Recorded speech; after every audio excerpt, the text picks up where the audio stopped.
We have our AGM coming up on the 20th of March. We're looking forward to seeing lots of our members out at the AGM. We will actually have a speaker. His name is Luke Williams, and he is a professor at New York University, the author of Disrupt. And if anybody's had the opportunity to read that book, you'll get a little bit of an understanding of how dynamic a speaker Luke is. So we are bringing him here to speak to our members. And then we will have the business portion of our actual AGM. Last year at the AGM, you will remember that we brought as a resolution the ability for the board of directors to suspend a member if they were involved in fraudulent activity, deceit, criminal activity, or conduct unbecoming. And the membership at the AGM that were there, 73% of them actually supported us having that ability, but it needed 75%.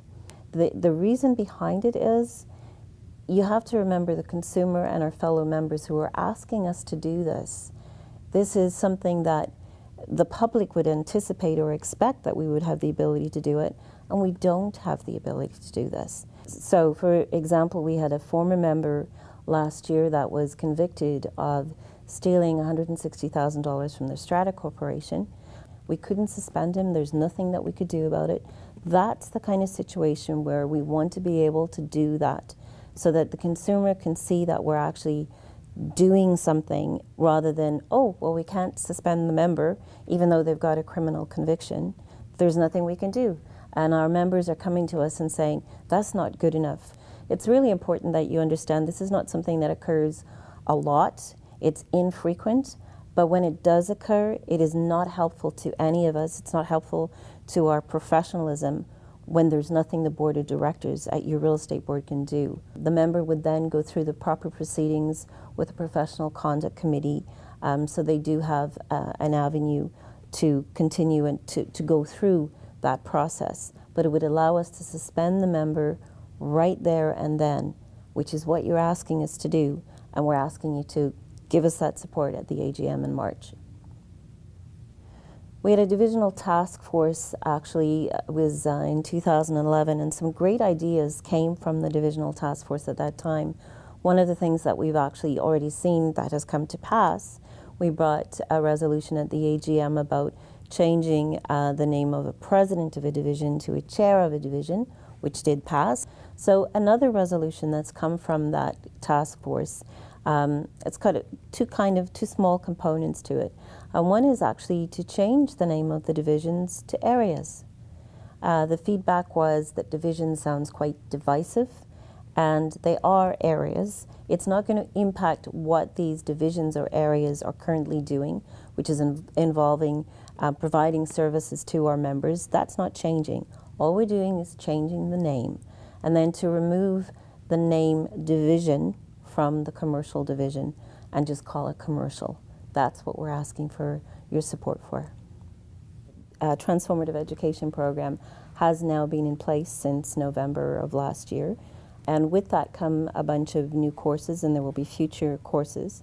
As part of our quality program here at the Real Estate Board, we want to be able to measure so that we can see that something's actually working. We need to know if this program is giving our members what they need, helping them be more professional, giving them the knowledge that they need to be the best that they can be. So this is going to be an ongoing conversation that we will have at the Board of Directors table, asking, getting feedback, knowing that these measurements are ongoing. We need a different MLS system, something different than we've currently got for our members. And as part of that process, we've involved members in focus groups and conversations, in meetings, to decide where are we going to go from here with a new system. And we're now in a position where we have two possible contenders.